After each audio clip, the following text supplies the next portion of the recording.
Good morning, students. This is Balram Dakwa from Kendriya Vidyalaya Bandhumonda, Bhubaneswar region. So, students, today in this video, we will discuss about central bank and its functions. What is central bank? What are the various functions of central bank? First, come to the point. What is central bank? So, central bank is an apex body that control, operates, regulates, and direct the entire banking and monetary structure of the country. That means central bank is known as apex body. Why it is called apex body, head of the institution? Because it is known as apex body because it controls, operates, regulates and direct the entire banking and monetary structure of the country. देश में जितना भी monetary institution है, जितना भी banking structure है, सारे banking structure का हेड है जो उसको कंट्रोल करता है, उसको वो क्या है, कौन है? वो central bank of our country है. And each and every financially developed countries have their own central bank. तो जितना भी फाइनेंशियल डेवलप्ड कंट्री है यूनिवर्स में, तो सारे डेवलप्ड कंट्री का एक एक सेंट्रल बैंक होता है एंड सारे सेंट्रल बैंक का नाम अलग अलग होता है. तो इंडिया का जो सेंट्रल बैंक है उसका नाम है RBI, that is reserve bank of India.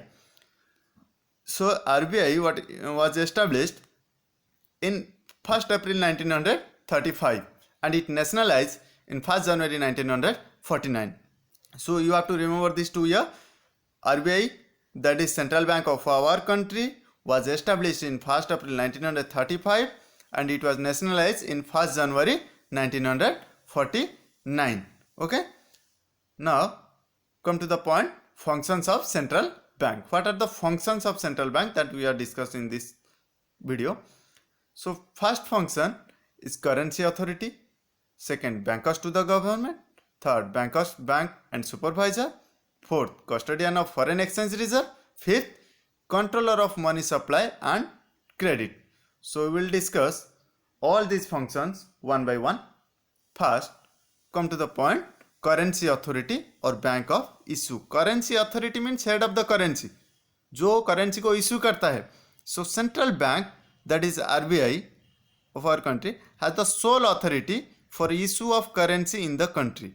That means RBI, that is central bank of our country, has the only rights to issue the currency in the country. And in India, as we know, in our country, RBI is the central bank of our country. So RBI has the sole right of issuing paper currency note except 1 rupee notes and coins which are issued by Ministry of Finance. So जितना भी currency है, सारे currency को तो RBI issue करता है, but except 1 rupees notes and coins. These 1 rupees notes and coins are issued by Ministry of Finance. Okay. So by this monopoly power, by this sole authority of issue of currency, it has so many advantages. इसमें जब only RBI के पास वो power है, उसमें कुछ benefits भी हमको मिलता है. क्या क्या बेनिफिट्स मिलता है? जैसे it leads to uniformity in note circulation.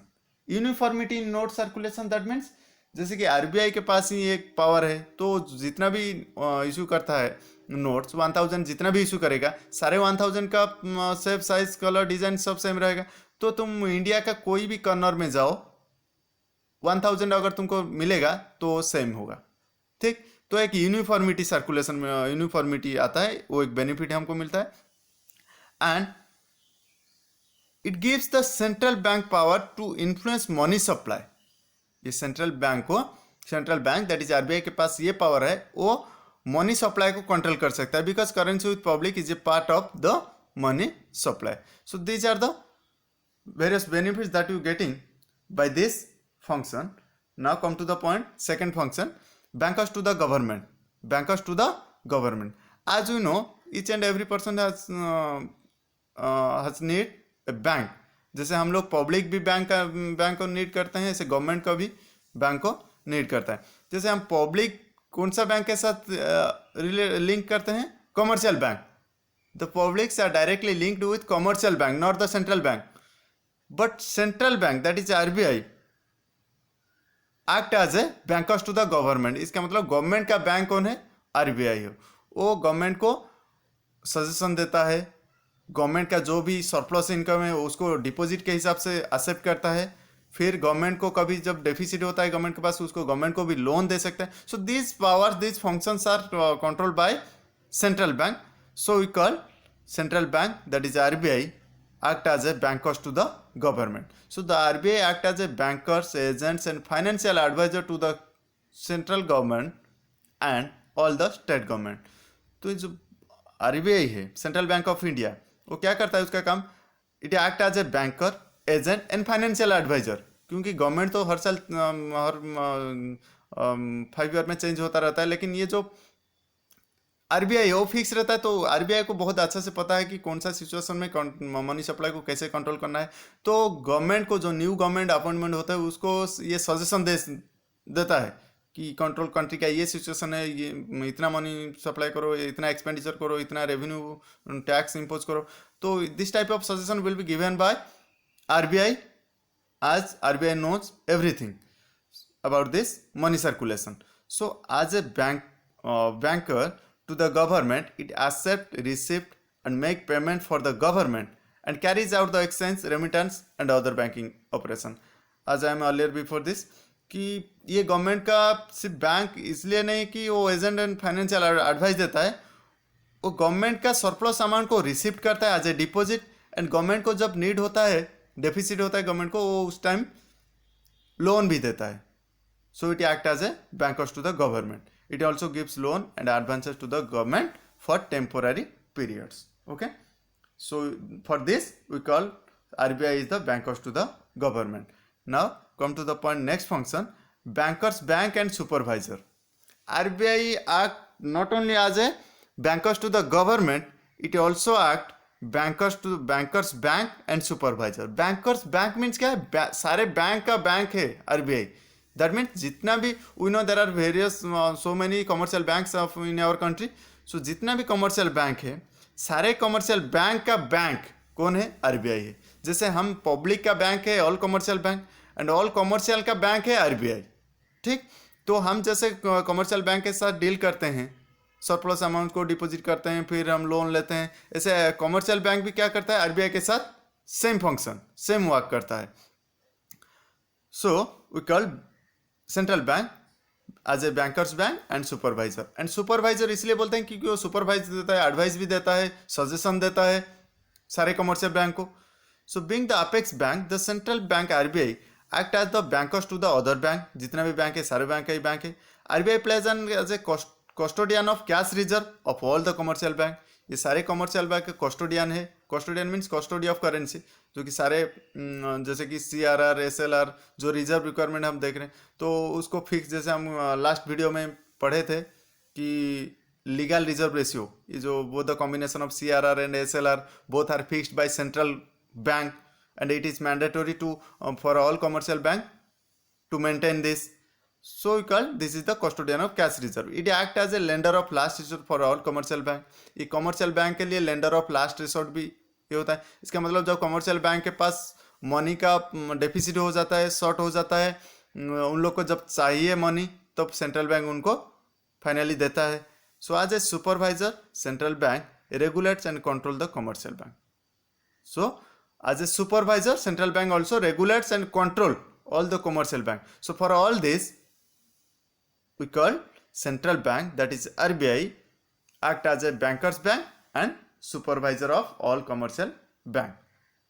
Next function, come to the point, custodian of cash reserve ratio, custodian of foreign exchange reserve. So custodian of foreign exchange reserve, what is this? The central bank also act as the custodian of the country's stock of gold and reserve of foreign exchange. This function enables to central bank to exercise a reasonable control on foreign exchange. इसका मतलब क्या है, custodian of foreign exchange reserve means foreign currency. Listen this, foreign exchange means foreign currency. So ये foreign currency, American का currency, euro का currency, Canada, Japan, जो भी foreign country का करेंसी है, वो कहाँ रिजर्व होता है, वो रिजर्व होता है आरबीआई में, सेंट्रल बैंक में. So you call this is the custody of all foreign currency.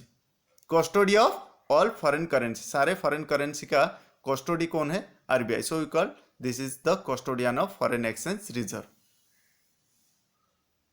Next, the last function, come to the point, controller of money supply and credit. Controller of money supply and credit. इसका मतलब हम ये last video में एक chapter discussion किए थे, credit creation policy of commercial bank. Credit creation policy of commercial bank, that is money creation. It means क्या है कि कमर्शियल बैंक के पास ये पावर है कि वो मनी को क्रिएट करता है, क्रेडिट क्रिएट करता है, लेकिन क्रेडिट को कंट्रोल कौन करता है? वो सेंट्रल बैंक है।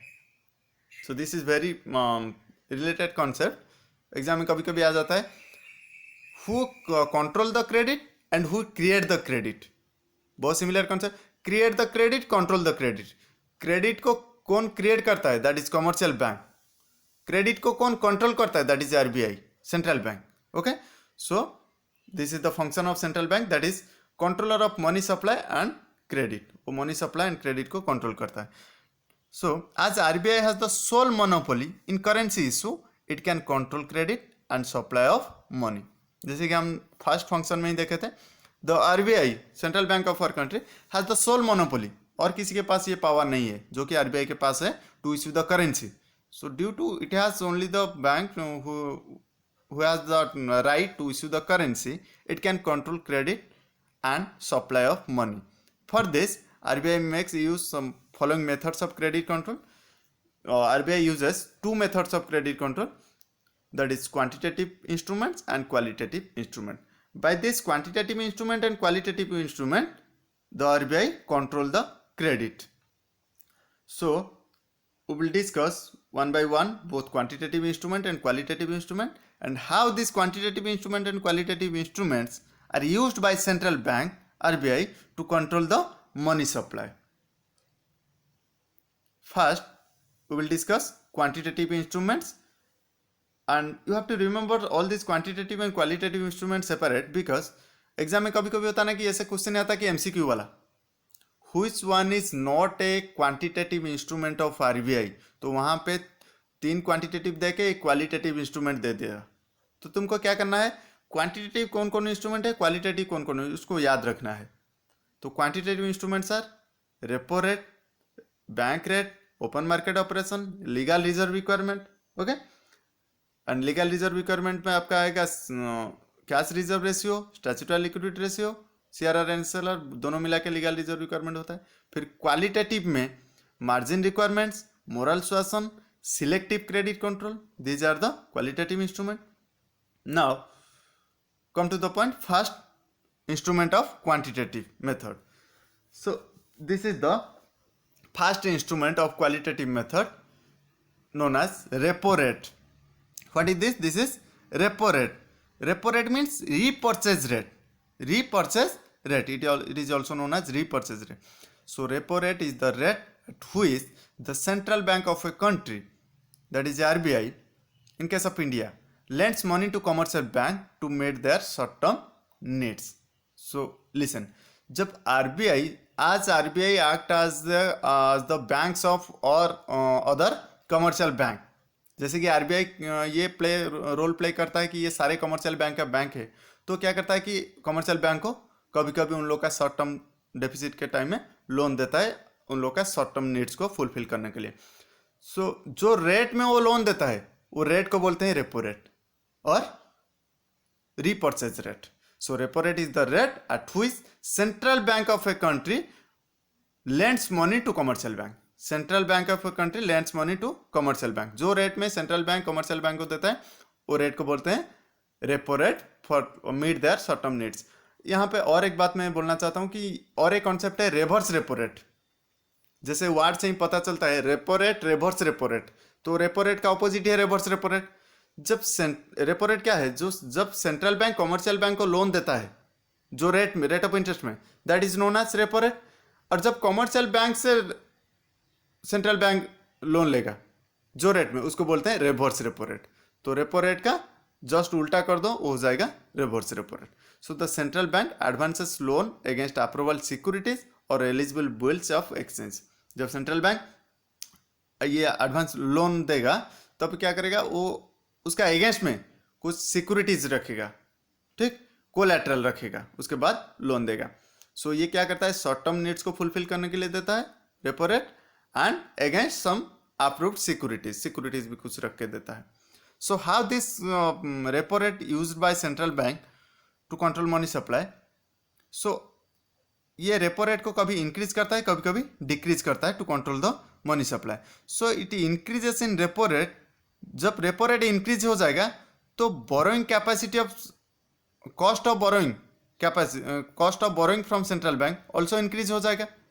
ठीक, जब 5% रेट ऑफ इंटरेस्ट में लोन देता था, अभी 10% रेट ऑफ इंटरेस्ट में लोन देगा, तो कॉस्ट ऑफ बोरोइंग क्या होगा? इंक्रीज होगा। जब कॉस्ट ऑफ बोरोइंग इंक्रीज होगा तो कमर्शियल बैंक क्या करेगा? कमर्शियल बैंक को ज़्यादा कॉस्ट ऑफ बोरोइंग कॉस्ट देना पड़ेगा लोन के लिए। जब कमर्शियल बैंक को ज़्यादा कॉस्ट देना पड़ेगा, फिर हम लोग कहाँ से लोन लेके आएंगे? कमर्शियल बैंक से।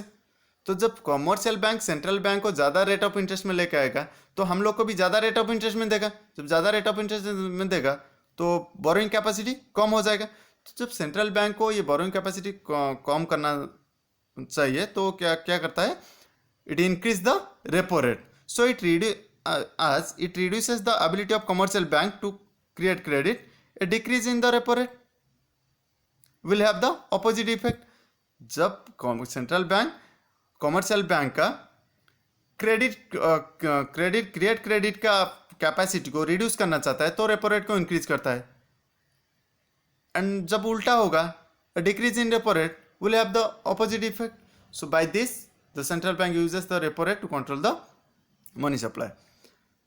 Second function of quantitative control, that is bank rate. Both the bank rate and repo rate are the similar meaning, just little bit difference.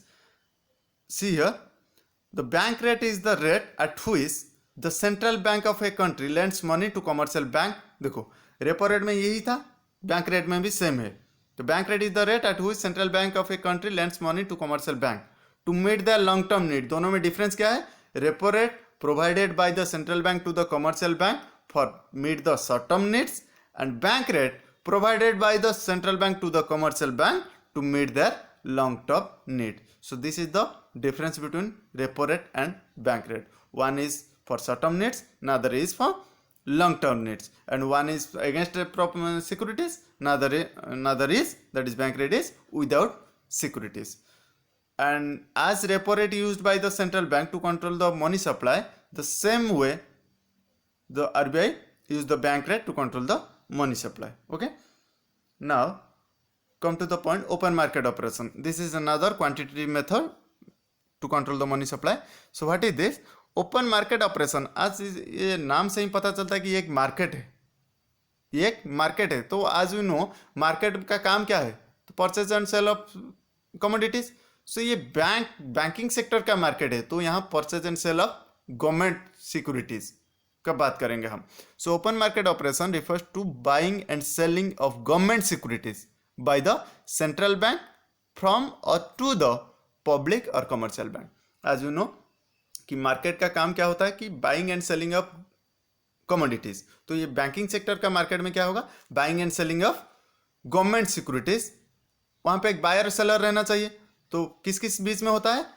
Central bank and public and commercial bank के साथ होता है। तो क्या purchase and sale होता है? Government securities. So open market operation refers to the buying and selling of government securities by the central bank from or to the public. So sale of securities by central bank reduces the reserve of commercial bank. Now come to the point how this open market operation used by the central bank to control the money supply. That is, sometimes the central bank sell the government securities from the public and commercial bank, and sometimes he purchase the securities from the commercial bank and the public. So when he sell the securities, sale of securities by central bank reduces the reserve of commercial bank. It adversely affects the bank's ability to create credit and therefore decrease in money supply in the economy. तो जब economy का money supply को decrease करने के लिए चाहेगा कौन? Central bank. तब क्या करेगा? गवर्नमेंट सिक्योरिटीज को सेल करेगा। एंड परचेज कब करेगा? When the reserves and raises the bank's ability to give credit. जब वो मनी सप्लाई को इंक्रीज करना चाहेगा, इकोनॉमी का मनी सप्लाई को इंक्रीज करना चाहेगा, तब वो परचेज ऑफ सिक्योरिटीज करेगा। Okay, so this is the all about open market operation. And another quantitative control, that is legal reserve ratio. As you know, according to legal reserve requirement, commercial banks are obliged to maintain reserves with the central bank. So commercial banks are required to maintain reserves on two accounts. तो यहाँ पर गलती से Roger print हो गया है, वो होगा रिजर्व्स ऑन टू अकाउंट. तो जब लीगल रिजर्व रिक्वायरमेंट है, ये कमर्शियल बैंक को मेंटेन करना पड़ता है. This is fixed by the RBI and this legal reserve ratio is the combination of CRR and SLR, cash reserve ratio and liquidity statutory liquidity ratio. So what is CRR? And we have already discussed about these two concepts in our previous video, the credit creation policy of commercial bank. तो जैसे वहाँ discussion हम किए थे, हम जितना भी deposit हो रहा है सारे डिपॉजिट को कमर्शियल बैंक लोन में कन्वर्ट नहीं कर सकता है, because he has to bound to keep a fraction of total deposit with central bank and a fraction of total deposit with himself. So जितना भी वो टोटल डिपॉजिट का जो फ्रैक्शन रखता है according to the central bank, that is known as legal reserve. And this out of the legal reserve, some fraction is kept with himself and some fraction kept with RBI. And the fraction which are kept with himself, that is known as SLR, and the fraction which is kept with RBI, that is known as CRR. Okay, very easy concept. Total legal reserve ratio, मान लो कि 20% legal reserve ratio है, LRR 20% है, तो LRR 20% से जितना percent रखेगा अपने पास उसको बोलते हैं SLR, एंड और जितना परसेंट बैंक के पास रखेगा, सेंट्रल बैंक के पास रखेगा, उसको बोलते हैं CRR. So CRR is the fraction of total legal reserve ratio which is kept with the central bank, and SLR is the fraction of total legal reserve ratio which is kept with the himself. So now come to the point, qualitative instrument.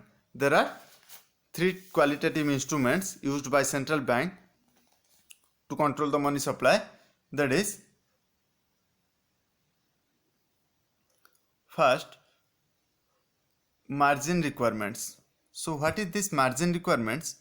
A margin is the difference between the amount of loan and market value of the security offered by the borrower against the loan. तो इसका मतलब क्या है? ये difference है, किस किस के बीच में डिफरेंस है? द अमाउंट ऑफ लोन, जितना मैं लोन सैंक्शन इशू किया हूँ, and the market value of the security. मान लो कि मैं 5 लाख का एक लोन के लिए अप्लाई किया हूँ, लेकिन बैंक कितना लोन देगा वो मेरा सिक्योरिटीज़ के ऊपर डिपेंड करता है. मान लो कि मैं मेरा घर का प्रॉपर्टी का पेपर दिया हूँ, जो प्रॉपर्टी का वैल्यू है, मार्केट वैल्यू है 10 लाख. लेट्स, मेरा जो प्रॉपर्टी का पेपर दिया हूँ एज ए सिक्योरिटीज, प्रॉपर्टी का वैल्यू है 10 लाख, लेकिन गवर्नमेंट मेरे को बैंक मेरे को कितना लोन देगा? जितना मार्जिन रिक्वायरमेंट है उतना छोड़ के और बाकी मेरे को लोन देगा. मान लो कि मार्जिन रिक्वायरमेंट है 20%, ठीक, मार्जिन रिक्वायरमेंट है 20%, तो 10 लाख का 20% कितना है? आ गया 10 लाख का 20%, 2 लाख. सो 2 लाख छोड़ के मेरे को और बाकी देगा 8 lakh as a loan. So margin requirement is the difference between the amount of loan, मेरे को कितना लोन दिया, and market value of the security offered by the borrower against the loan. मैं जो सिक्योरिटी दिया हूँ लोन के लिए उसका मार्केट वैल्यू कितना है. If the margin fixed by the central bank is 40%, मान लो कि margin fixed by the this margin requirement is fixed by the central bank RBI. मान लो कि RBI अभी मार्जिन रिक्वायरमेंट फिक्स किया है 40%, then the commercial bank is allowed to give loan only up to 60% of the value of security. तो जो security में दिया हूँ या कोई भी बरोर दिए हैं लोन के लिए, तो सिक्योरिटी का 40% तो मार्जिन रिक्वायरमेंट रख देगा, because that is fixed by the central bank, and rest 60% वो लोन दे सकता है. ठीक है, so this is all about margin requirement. Now come to the next qualitative instrument, moral suasion. What is moral suasion? This is a combination of persuasions and pressure that central bank applies on other banks in order to get them act in a manner in line with its policy. So moral suasion is exercised through discussion, letters, speeches and hints to bank. तो ये जो कभी कभी होता है ना, क्या होना कि ऐसा होता है कि RBI एडवाइस देता है, because he act as a apex body. Sometimes he give advice or discussion through the borrowers, with the borrowers, gives letters for speeches with the borrowers to control the money supply. कभी क्या कहते हैं, loan लेते हैं borrower लेकिन ठीक time में payment नहीं कर पाते, तो वहाँ पे क्या होता है, लेटर भेजता है या स्पीचेस देता है या कुछ डिस्कशन करता है कैसे पेमेंट करना. सो ये जो बातचीत में होता है इसको बोलते हैं moral सुएसन. And last one is selective credit control, another qualitative instrument that is known as selective credit control. So under selective credit control, the RBI gives direction to other banks to give or not to give credit for certain purpose to particular sector. तो ये selective credit control में क्या होता है कि RBI suggestion देता है, advice देता है किसको, to all the commercial bank, to give or not to give credit, that is loan. तो लोन देना चाहिए, because RBI knows the country's situation in very well manner commercial bank से हिसाब से. तो आरबीआई क्या करता है कि कमर्शियल बैंक को एडवाइस देता है कब लोन देना है, कब लोन नहीं देना है, according to the country situation. So this method can be applied in both positive and negative manner. तो पॉजिटिव मैनर कैसा है, नेगेटिव मैनर कैसा है. In positive manner it means using measures to channel credit in priority sector. The priority sector includes small scale industries, agriculture exports, etc. But in negative manner, it means using measures to restrict flow of credit particular sector. So ये जो selective credit control होता है ये कभी कभी positive PO में use होता है, कभी कभी नेगेटिवली देता है. So students, this is all about central bank and the functions of central bank. I hope you all will be understood this. Thank you.